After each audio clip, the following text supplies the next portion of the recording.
It's the Blue Vote Cafe, a little bit of wonkish, a whole lot of fun. I'm David Schellenberg along with Rachel Wickster. We're the co-chairs for Democrats Abroad in Canada's capital region of Ottawa, where the Ottawa Senators are in the playoffs for the first time in a long time. Are they? They meet, are they? Jeez, Dave, it's all sports ball to me. I know. Well, sorry, I ruined your introduction. No, go for it. Finish. No, it's important because we are, at least as we record this, hours away from Toronto meeting Ottawa in the playoffs, the big battle of Ontario. Oh boy. Yeah, it's going to be an exciting night, but none of it will matter because the Winnipeg Jets is going to win the whole Stanley Cup anyway. So there you go. I know. That's enough sports. And you're starting with there's the sports cast, and we should now, if we're doing topical things, we should talk about the Canadian election that's 6 days away. Yes, have you voted already? Did you vote in the advance poll? I have voted. Yes, I did. I went to an advance poll. You did too? Yeah. I went on Good Friday, and the line was out the door and around the back of the building. It was crazy. Oh, I went sneakily right on Sunday, right at Easter dinner time. And there was hardly anybody. Yeah. That's right. Everyone was home eating. Yes. Conversely, I didn't have an Easter dinner to go to, so You did that in advance. Yes, exactly. Who's with us today? You've already heard him laugh. Yeah, so I was thinking we better introduce him quick because he wants in on Creeper in the back. Yeah. He is the person who's going to win the Stanley Cup. Exactly. This is Troy Matthews, who's I think new, you will tell us, DA member and a senior writer at Meidas Touch News. Welcome to the cafe, Troy. Thanks, you guys. Thanks for having me. I'd love to talk some hockey and Canadian politics for sure. Absolutely. I can do the latter, not the former. Right. Instead of talking about Troy, let's talk about us for a little bit. We never get to talk about us. Who do you think's going to win the Stanley Cup, Troy? Definitely Ottawa. Definitely a Canadian team for sure. It should be this year. Okay, well, as much as I dearly am an Ottawa Senators fan and I'd love to see Ottawa win the Cup, Ottawa's not going to win the Cup. If they did, that would be a big surprise. Of course, by the time people listen to this, the news will be already known. I know. What if Ottawa won the Cup and Troy was right? Ooh. Do I hear the makings of a bet? Oh, boy. We'd have to figure out what currency, of course. I don't know that I'd put money on that, to be honest with you, but you never know. Well, anybody know who's nothing about sports just looks at the various animals that teams represent and just picks the one that they think is the strongest.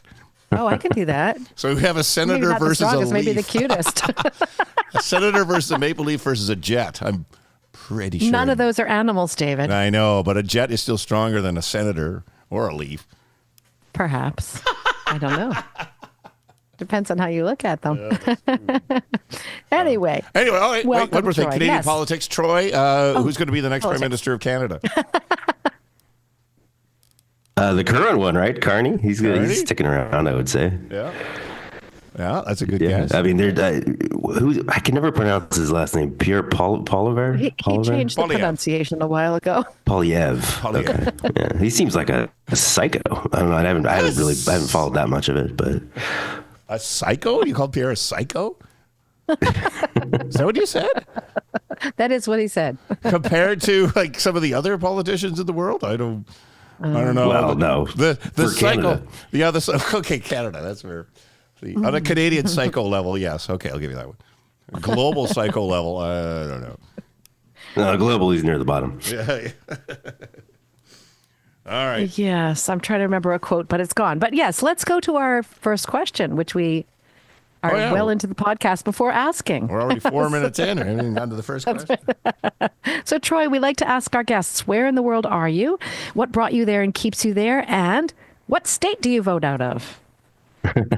Yeah, absolutely. Thank you guys for having me on. I appreciate your patience. I was supposed to come on a little bit ago, but I had the Rona or something. I was really sick.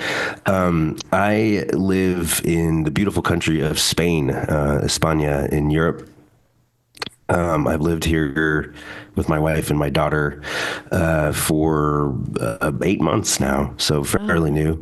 And I vote in Arizona. I vote in this. We're transplants to Arizona by way of living all over California. Ended up in Arizona for my wife's PhD program, which is kind of why we came to Europe too. So we voted in Arizona, joined Democrats Abroad as soon as we got here because I knew about Democrats Abroad while we were still living in the U.S. Oh, good to know. Yeah, you're one of the few. Well, I think that few is getting bigger. Yeah. I covered a when the Harris campaign. I guess was it Harris at that point? So I think it was Harris. 8 months put a ago? large Yeah, good question. put a large investment into Democrats abroad. As I covered that for Meidas, I thought that was really interesting. Nice. What did you say about it? Oh, just that it was the biggest. I think it was the biggest investment in the DA ever by the DNC. I think that's true. Really? And I had a quote from Martha on there too. So Right. Awesome. yeah. Well, I never knew that. I guess I should have read your article. Yeah, you should have. So before we get to Meidas Touch, I'm curious to know how your wife's PhD brought you to Spain. Quite by accident. We were supposed to end up in Ireland. We got lost and ended up in Spain. Oops.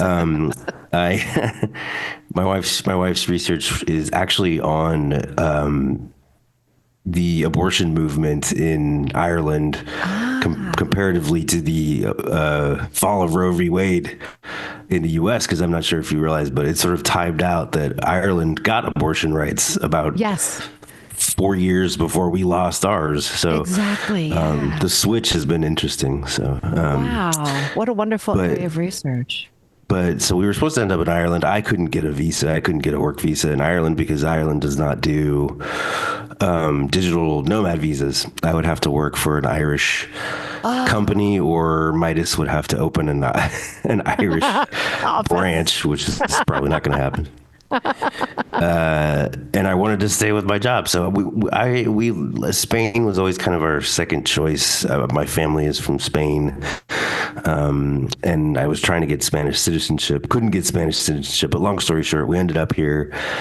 Completely fell in love with it. Became our first choice, and now we're raising our daughter here in Spain, in the south of Spain and Andalusia, and it's absolutely wonderful.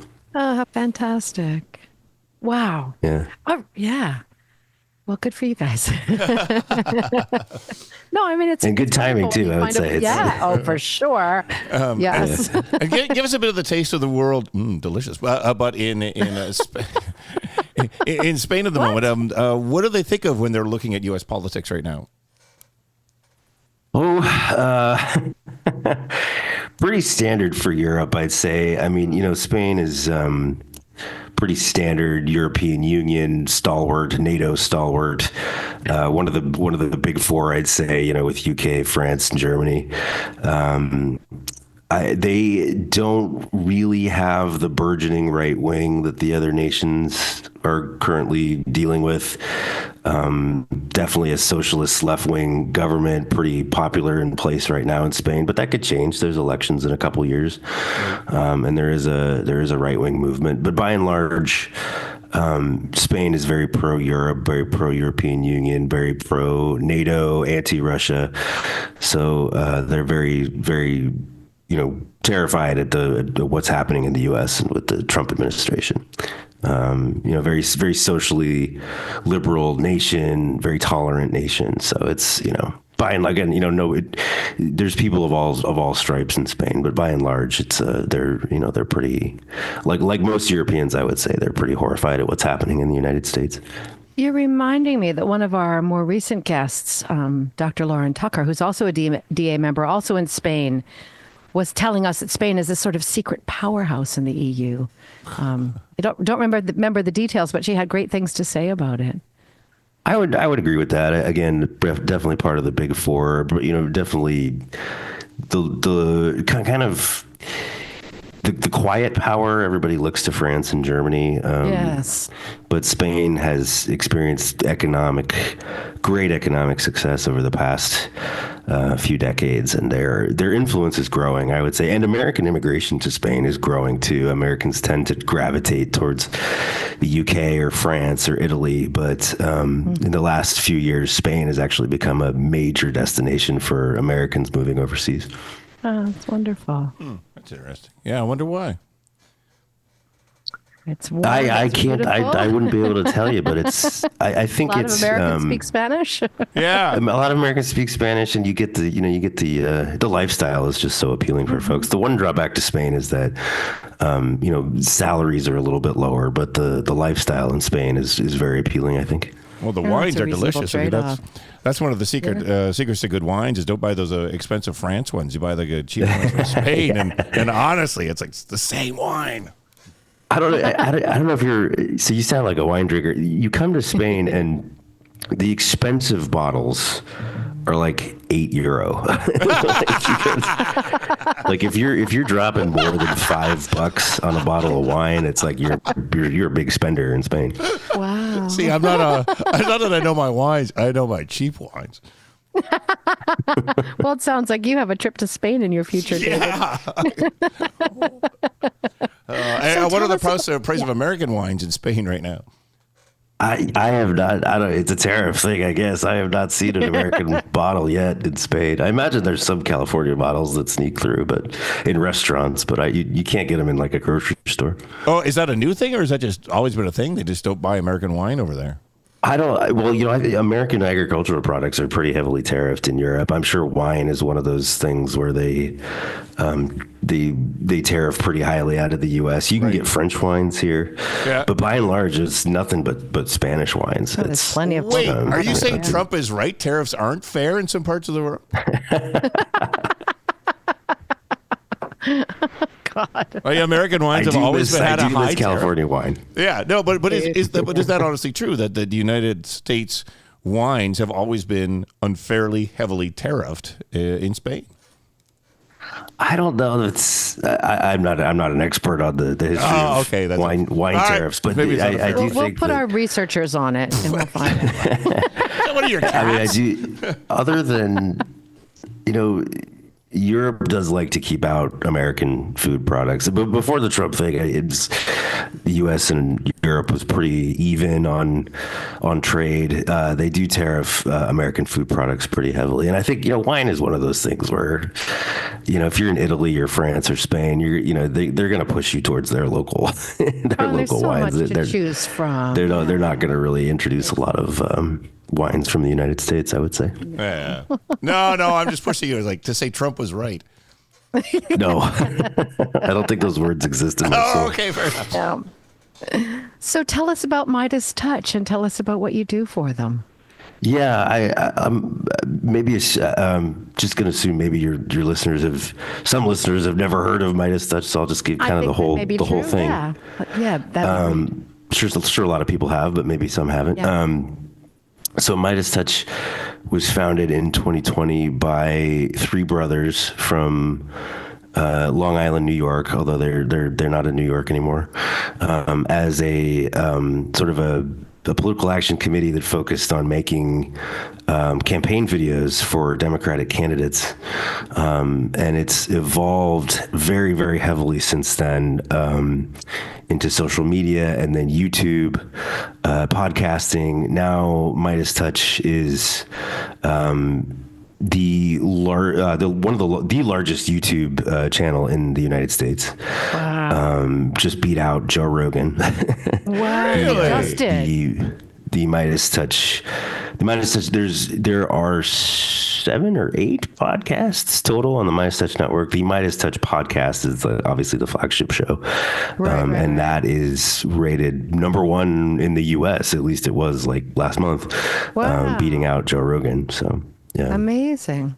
I can't take credit for that. I have nothing to do with that, but it's just very exciting. Yeah, no, it is exciting. Yeah. Yeah. Especially because that is one of the challenges that we keep hearing over and over and over again. The right kind of owns the alternative media. Yeah, it's interesting. The podcast space is dominated by right-wing voices, but the left-wing voices in the podcast space are very, very powerful.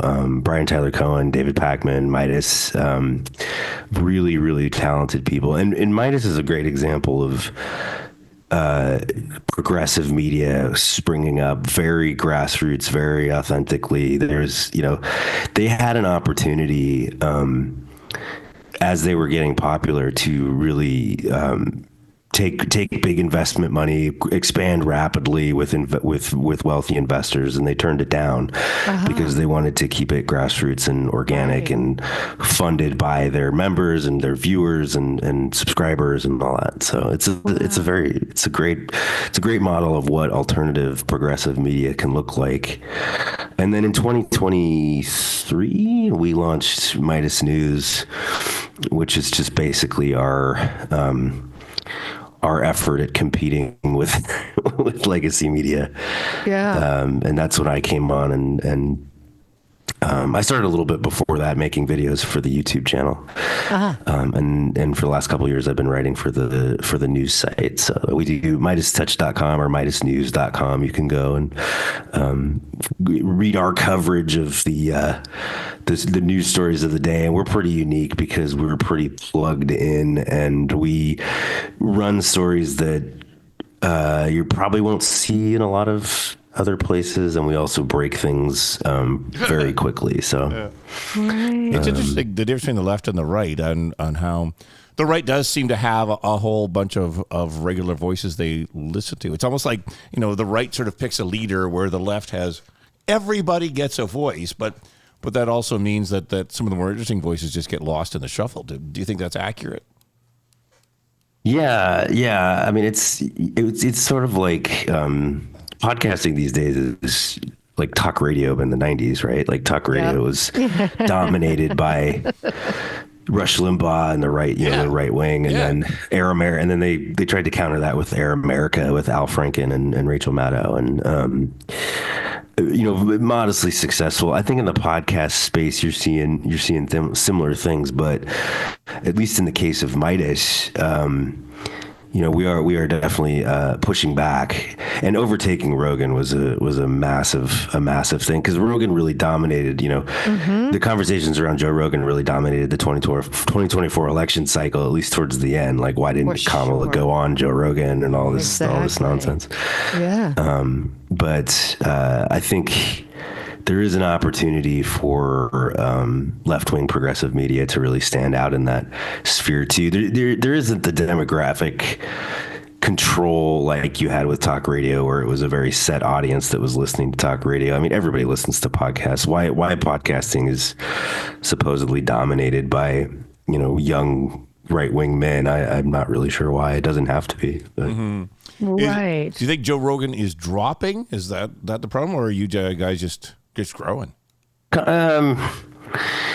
I think it's a little bit. I think Meidas is just rising. I don't know that Rogan's dropping necessarily. I think Meidas has just gotten extremely popular. Meidas got extremely popular during 2024. And again, I can't take credit for any of that, but they got extremely popular. I wasn't giving that show. Okay, thanks.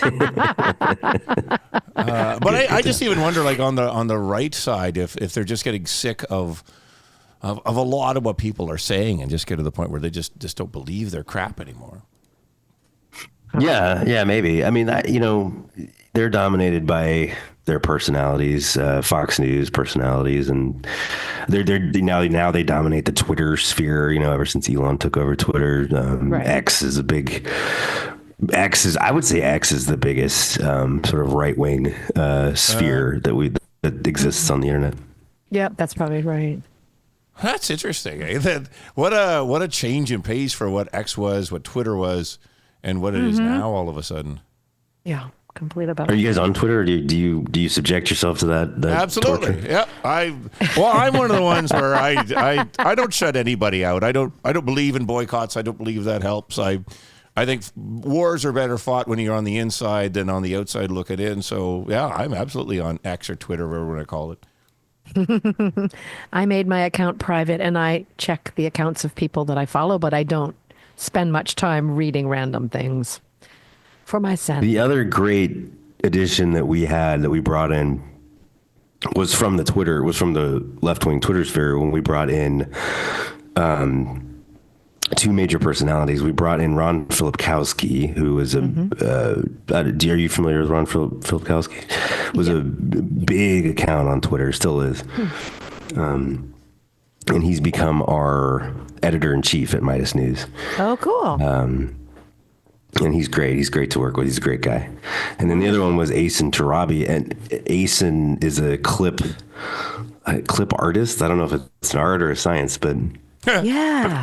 I've seen some, absolutely, some of the pieces. No, I don't know who this is. Who? What? Oh, Who is yeah. it? It's great stuff. Well, this is kind of how this whole thing started. Asen was one of the first people to start using specialized software to to broadcast news clips to Twitter very, very rapidly. So people started getting their news just right from Asen. I mean, because you would just follow his account, and rather than waiting, for the news to cover what Trump said in a speech, you would get it in real time on Asen's account on Twitter. As soon as Trump said something horrible, it would be up on Asen's. And Asen became one of the biggest accounts in terms of just breaking news on Twitter. This was before Elon took over. But anyway, we had, and then there's Aaron Rupert, and there's a couple of other people that do this kind of thing too. Sort of democratization of media, where people are able to rapidly send out clips of speeches and what people are saying in real time. So you don't have to just read a quote; like you can actually see it. You can see what somebody said like 5 minutes after they said it. So it's a real great way for people to pick up on breaking news. Asen joined our news network too, and he's our main clipper. So poor Asen has to watch during the election. Asen just watches TV 18 hours a day and just watches Fox News and Trump, and he's just in charge of watching all that. And whenever anything crazy happens, he's the one that reports it. So. So the Poor guy, but he's good at what he does. Oddly, that's exactly what I do. If he ever takes a week off, let me know. I'm already right there doing the same thing. Oh, good. You're not making the little. Somebody's got to do it, David. No, that's what I'm saying. Like, hook me up with the gear. I'm kind of that's kind of You're what I love there. doing. Yeah, I'm almost there. So tell us what you do for Meidas Touch. Oh, I'm a pure writer. I'm sort of on the more traditional journalism, and I started out doing videos for the YouTube channel. I still do those on occasionally. I have a pretty big presence on TikTok and Instagram and all that. And then I started doing videos for Meidas, the YouTube channel, and that sort of just led into. I was sort of one of the original people on the Meidas News team. They wanted to set up a print media site, and I helped develop that. And I'm really sort of the main correspondent, I guess, in terms of covering the news for the news site. We have, like I said, we're kind of a lean operation. We just have a couple people working on it, but I guess I would be probably the most traditional journalist we have, I guess, because I'm not. We have researchers and we have like a lot of like insiders and stuff like that. I'm basically the sort of the journal, breaking news guy, just covering the news, I'd say. And what's your beat? A lot of abortion stuff, a lot of pro-choice, a lot of economic news, a lot of world news now, especially since I'm over here. I was just going to say, yeah. Well, and abortion, I feel, is another one of those topics where people in the United States have one set of views, and people in a good chunk of the world have different set of views. When people look at Spain, which I'm assuming, I don't really know, but is fairly open and very pro-choice, what do they see when they look at the United States? Spain does have, Spain's a Catholic country, but Spain does have abortion right, universal abortion rights. And I think abortion's a tricky issue. I think, a lot of even some of these nations that have abortion rights still have a lot of restrictions on it, and it kind of goes back and forth depending on who's in government and who's making the laws. But what was interesting again about our Ireland experience was just that how Ireland had been sort of a model of bad abortion policy in the developed world for the entire 20th century, and it took a lot of human rights abuses and the UN getting involved, and they finally amended their constitution in 28. Yeah, they had many deaths of women, and in 2018 they amended their constitution to legalize abortion. Now, it's only legal to 12 weeks, so it's still very restrictive, even compared to a lot of states in the U.S. But it's just interesting. It's just interesting that other countries, the developed world has this figured out, and the United States is moving in the wrong direction there. So yeah. Right, in so many ways. Interesting. Articles that you write about abortion, and admittedly this is a tough question. Like, what are you seeing? What's annoying you when you sit and write a particular article about this subject? Well, I cover a lot of just what's going on the ground. I have an interview. I've been doing a lot of interviews with healthcare workers in Texas.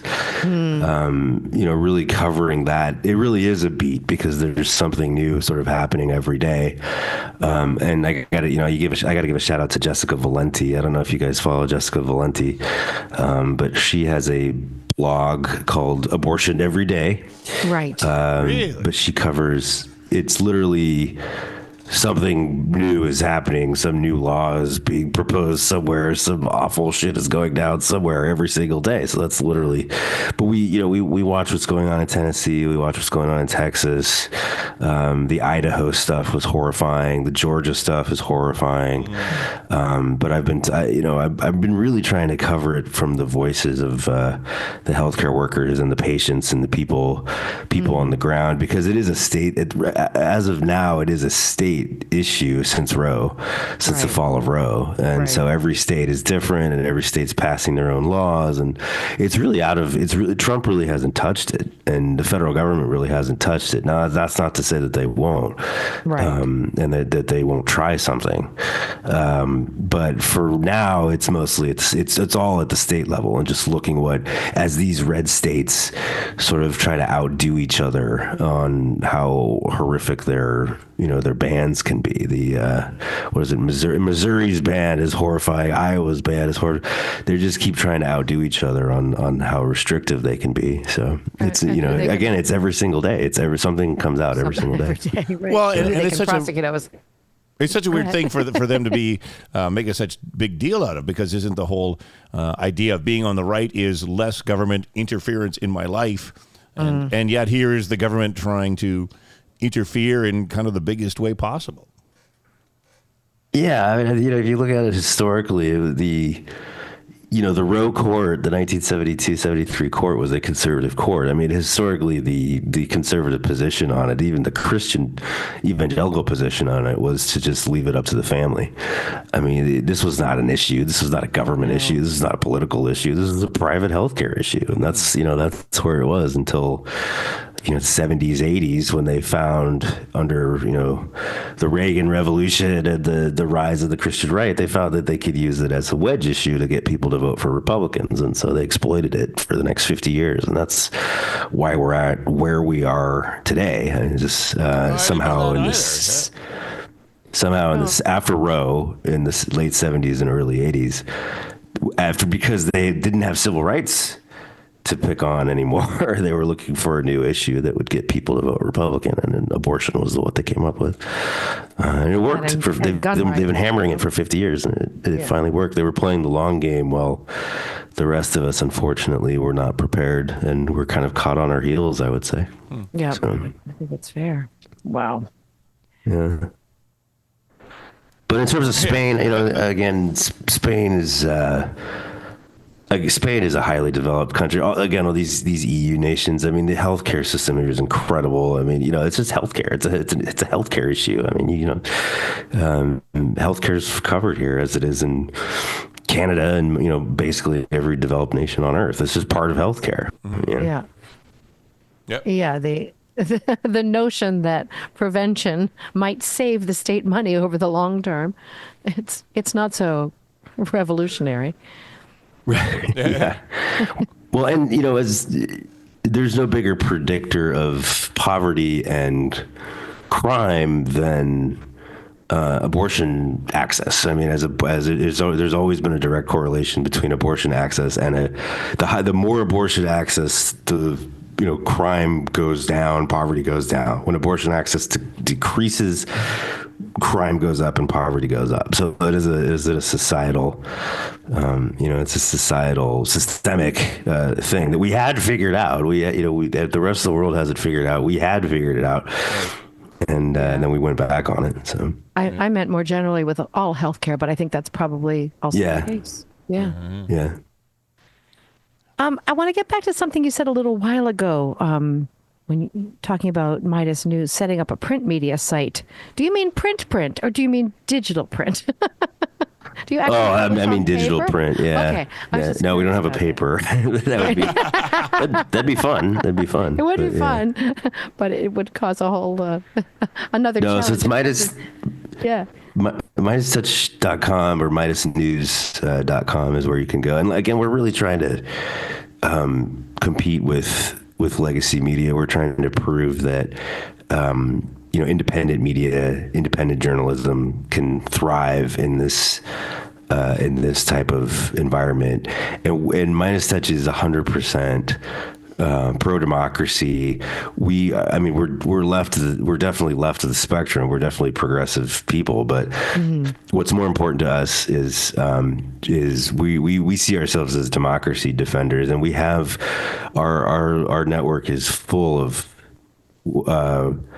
independents, former Republicans, non-MAGA Republicans that just want to come out and stand up against Trump and stand up for democracy. And that's really what we're all about. I mean, we are again, they founded it in 2020, at the height of the last Trump term.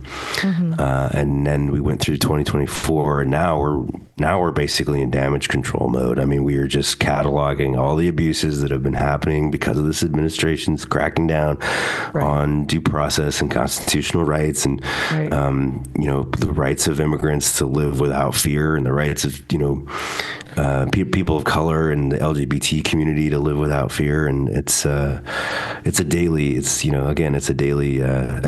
But we are pro democracy media, and again, our theory is that you can do all this without big investors, and we don't need MSNBC, we don't need CNN.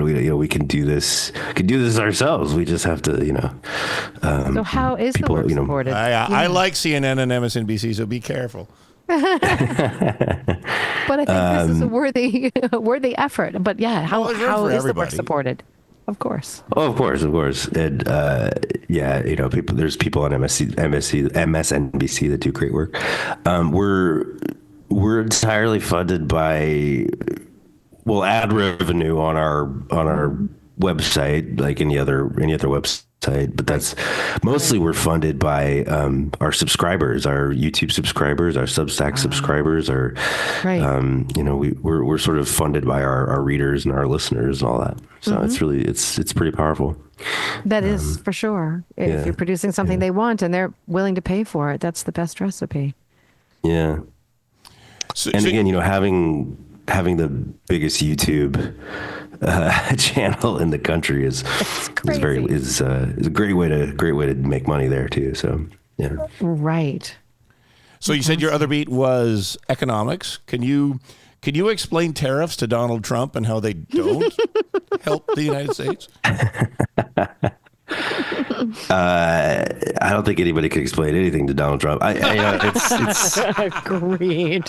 He's loved tariffs his entire life. I don't know what it is about tariffs, but that's been his MO for a long time. Stuck in his head, yeah. But can you see his logic at all on where this is going? Because you write about this. This is your world. Me as somebody who doesn't write it. I like a lot of things. A lot of times, even if I don't agree with somebody, I could sort of see the thought process, and I could sort of get what it is they're trying to do. But this tariffs thing, I don't get what Trump is seeing, and more worse than that is I don't get why everybody else in the Republican Party is letting him get away with it. The only thing I could see is maybe in his mind, in the mind of his supporters, this is how you play hardball and get.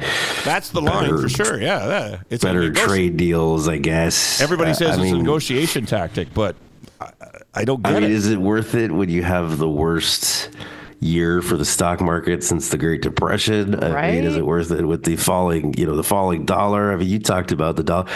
Listen, I'm in Europe right now, having to make these painful exchanges, exchanging the dollar to the euro. Oh, yes. When I got here, the dollar was 96 cents on the euro, and now it's 87 cents. And I mean, we're losing just hundreds of dollars every time we try to make that exchange. Exactly. But it's just the dollar's falling. Treasury yields are going up, which is not a good thing. Up is bad for treasury yields. But the bond market's not doing well. So but the negotiation tactic. I mean, the United States is buying products that they don't make and that they want to buy. So what's the negotiation tactic on cutting off those products for your own people? Like, is there any sense at all on what exactly he is trying to negotiate? No, I mean, the short answer is no. I mean, I don't. You're assuming there's logic behind it, David. There's no logic. But it's not so much Trump himself, because I believe Trump doesn't understand. But what annoys me more than anything is that the GOP is just letting him get away with it. Like, isn't there any adults at all in that entire organization? Yeah, that's a whole other question. I think it's just no longer the Republican Party; it's the Trump Party. I mean, there are adults in the room. We talk to them. There are people in Congress and insiders that are scared shitless and they don't want to go along with this. But what are they going to do? They can't challenge Trump, or they'll be primaried. They'll lose their seat. I mean, it's the stranglehold that he's got over the party is just absolute. I mean, it's the Trump. He put his daughter-in-law as the chair of the RNC, for God's sakes. I mean, it's literally a family business at this point. Right. But there's no sense to it to answer your question. So there really are two questions. What does Trump think he's going to get out of it, and what could you do with tariffs if you thought tariffs were a good way to proceed? Well, tariffs are good in a targeted, like we've always had tariffs for certain things. Like we tariff China because China kicks the shit out of us with certain technological. China is a manufacturing. Cheap labor. Exactly. China is unfair the way they treat their people. Right. Yes, and that's the whole point right there, is that China is a manufacturing economy. We are not a manufacturing economy. We're an information and service economy. Right. We haven't been a manufacturing economy in decades. We don't make anything. We do, but we don't make it in any sense that we can compete with countries like China. Right. We import everything. We import way more than we export. We buy raw materials. We import raw materials. We're a net importer, not a net exporter. So tariffs are the exact wrong thing that you want. It's the exact wrong move to make if you are an import society, because tariffs punish imports. Tariffs are good if you are a manufacturing economy and you want to pump out your stuff to the rest of the world, or you want your businesses to not have any competition internally. Now there's even that economic argument has been pretty roundly defeated over the years, but it's especially stupid if you are the United States of America in 2025 and you don't make anything. We export what we're good at. We're good at making weapons. We export a lot of weapons. We export culture, movies and TV and stuff like that. Medicine. And we sell the dollar. We get people to buy the dollar. That's basically what we export. And now people have stopped buying the dollar, so the dollar is going down. But to say that we're gonna put tariffs on everything is ridiculous. That's stupid. Yeah. It doesn't make any sense. No, especially from nations that produce only penguins. Yeah. Which again, and then he called it back, which is, I don't think he has any idea. I mean, he's just impulsive, and he does he just does things on a whim, but he doesn't have it in his bones to say he was wrong or walk anything. Even when he walks things back, it's intentional. He never apologizes. He never says he did anything wrong. It was all part of a big master plan. Well, no, it's not. He looked at the markets. He looked at he had people in his cabinet that are billionaires that are losing money. I mean, Tesla's getting wiped off the map, and people are coming to him and be like, "What the hell are you doing?" And that's why he walked it back. But it's almost just impulsive. It's almost just middle. He's one of these like 3 a.m. He'll push a button just because he has no impulse control. Right. So, but I think the Penguins are a good example of what I'm saying about the adult in the room. Like, what Trump didn't know any of the countries that were on that sign, but somebody had to have made that sign. Somebody had to have thought and sat and did that ridiculous math and put that together and put that on a board for Trump to carry around. And the amount of time that it takes to make a sign like that, as somebody who has done this in a lot of political events over the years, a lot of people had to have looked at it before it got into Trump's hands. And didn't anybody think this country makes no sense? I mean, it was the same thing with the hurricane map, right? When he drew a Sharpie. Oh, with a hurricane. Sharpie, yeah. Well, I think that was just Trump on his own, doodling away on a map. But this was an actual sign that somebody had to make. Yeah, I guess I'm not picturing the sign, but the list of countries, which included some absurd choices. Yeah. One thing I heard, which I can't tell you whether it's true or not, was that it was based on where there are website domains, and there are some countries with nobody in them where there is a dot, whatever that country's initials might be, and that's the list they chose. Right. So not Trump, somebody else. Somebody else together. Did it. Yeah. Well, you know who did it. The children that he's empowered with, that. Didn't anybody look at it and just go, no? No adults in the room to agree with your point. Well, it's not even that they're like letting it go ahead. They're full on defending it. I mean, Caroline Levitt has the chart up there, the press briefing, and she's talking about how it all totally makes sense.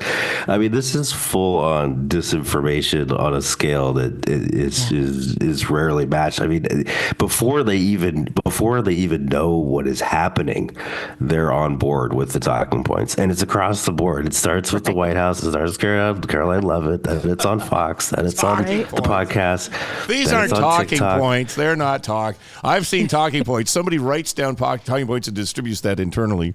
These people are going away on just Trump never makes a mistake, and it's all a negotiation ploy. I mean, these aren't talking points. This is crap.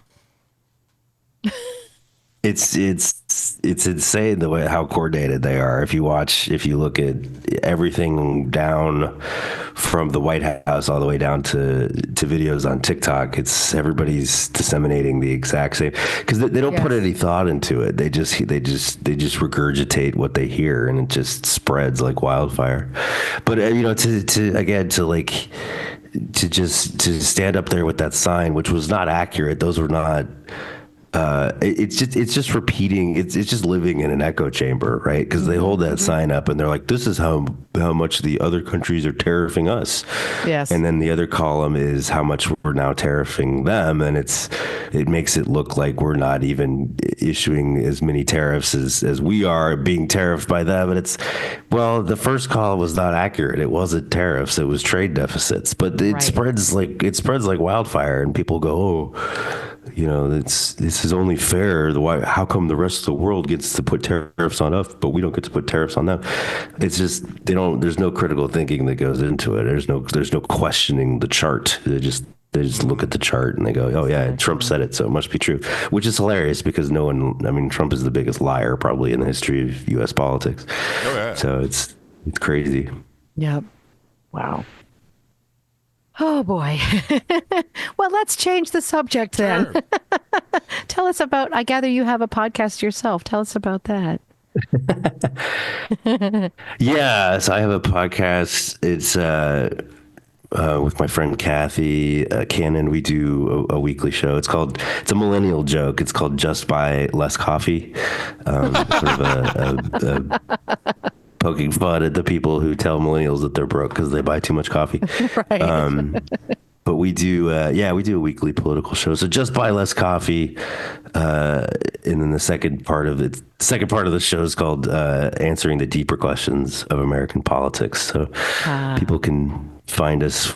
We're both just social media misfits who kind of came together to rant about things on the internet.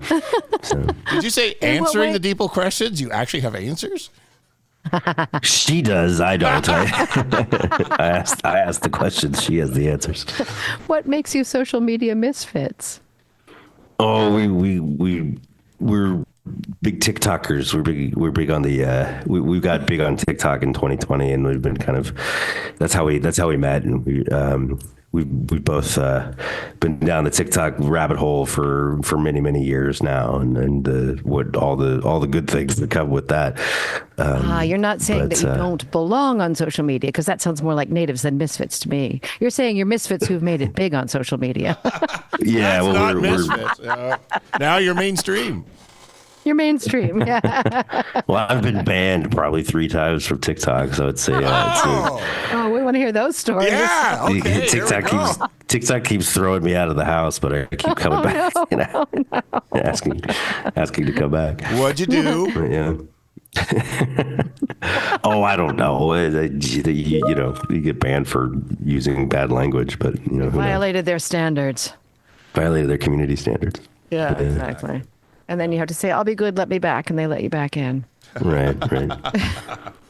Well, that's good. I mean, at least they let you back in. Mm-hmm.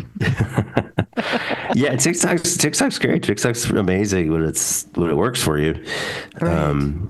But yeah, the show is fun though. Do you think TikTok should be banned? No. The Chinese aren't tracking our every move. No, I mean everybody's tracking your every move. I mean, there's people are listening to us right now. You don't need TikTok to. You mean before we post the episode? Chinese don't need. As we're recording, the Chinese don't need TikTok to spy on what we're doing. The Chinese have already heard this. We haven't even. That's right. Even before we say these words. Yeah. So tell us what you're doing for Democrats Abroad. I mean, you're a new member, but I think you're already involved in helping.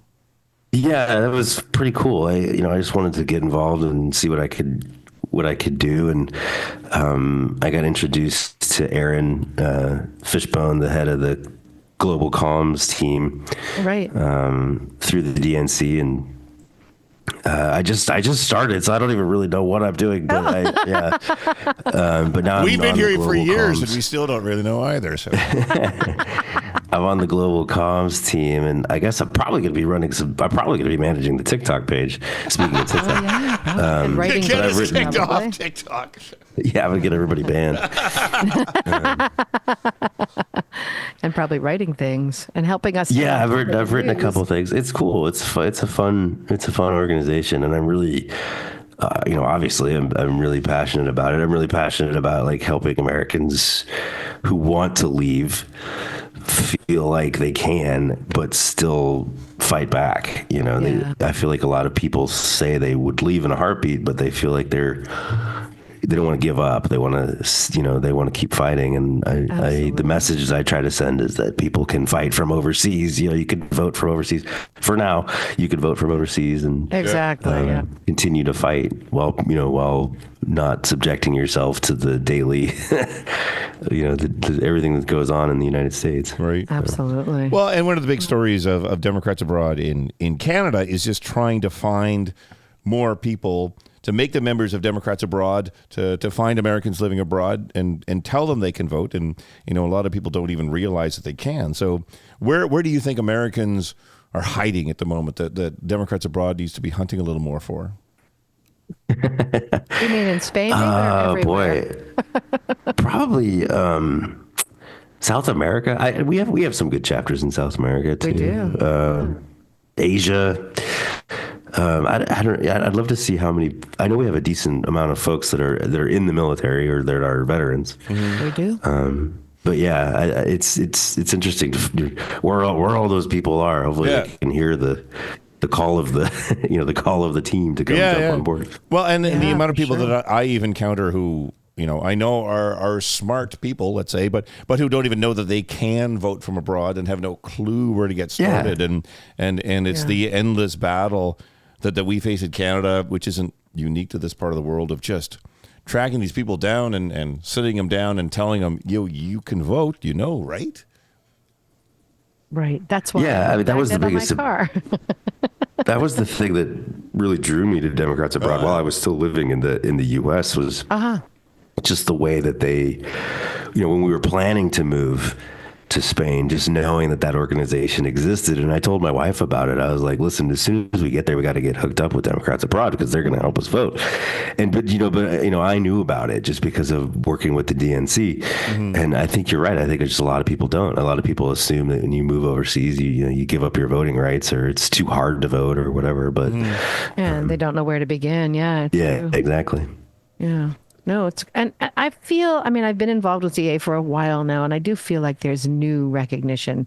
Our profile is higher, and maybe it's just because we're all more online, but it's not the sleepy little organization that I joined in whatever year it was. It was never a sleepy organization, but you always have the sense that every conversation you have, you're introducing DA to somebody. There's no recognition. But now I run into people who have voted through Vote from Abroad and have heard of Democrats Abroad. So that's funny when you say that, because I find that too. Every time I encounter somebody who knows about Democrats Abroad, I'm kind of shocked.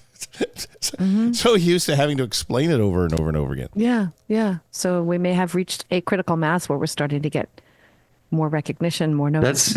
That's great. Yeah, I'd love to hear about how it's grown over time, again, because I'm new, but it does feel that way. It feels like people are finally, and the interest in leaving the United States is really at an all-time high. So I think it's now is the time for people to learn about Democrats Abroad and what they do and how how people can get hooked up, like I did before I left. You know what I mean? Knowing that option is there.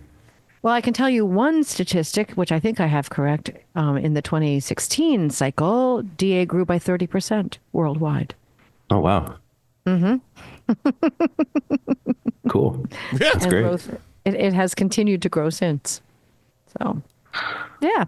Nice. Is there well, cheers. That's awesome. I know. Well, the more of us doing this kind of thing, the more people hear of us, the more people know they should go to votefromabroad.org every year. And the more people find out about us in a self-fulfilling cycle. What's the word for that? A self-perpetuating something. Both of them sound great to me. Whatever. So, Troy, is there anything we haven't talked about that you would like to? No, that's pretty much it. As follow Meidas News and listen to the podcast if you're into it, and great stuff, really, really great content for progressives and pro democracy and people that believe in independent media and want to hear fresh takes on the news that you're not getting anywhere else. Fresh independent voices, and then also again, what you guys are doing, so important. Democrats Abroad. If folks are ready to get out of the U.S. with so many problems that are going on right now in the U.S., Democrats Abroad is a must organization for people to join as they're thinking about leaving the States. So for sure, yeah. Thank you, and thanks for joining us today. This was a real pleasure. Thank you, guys. I appreciate it. If you live outside the U.S., please register with your voting state at votefromabroad.org every year. Do it now. To find all our episodes, go to democratsabroad.org and look for us in the drop-down menu. I'm Rachel Oikster with David Schellenberg in Ottawa, Canada. Thank you for listening to Democrats Abroad, the Blue Vote Cafe.